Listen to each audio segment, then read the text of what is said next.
Hello, my name is Cindy Abear. I am a DNP student at Jacksonville State University in the acute nurse practitioner program.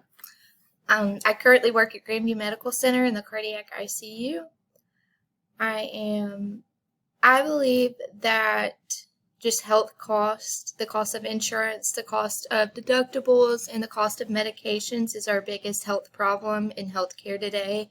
So many patients can't afford to have procedures, go to the doctor, or even just see a doctor and in general. And I think that just the affordability of healthcare is such an issue today. And that's why we see so many people that come in when it's too late or their problems have progressed too far. It's because they can't afford to go to the doctor every 3 months or afford their medication every day. So I believe that's our biggest problem that we face today is tackling the issue of healthcare and how expensive it is.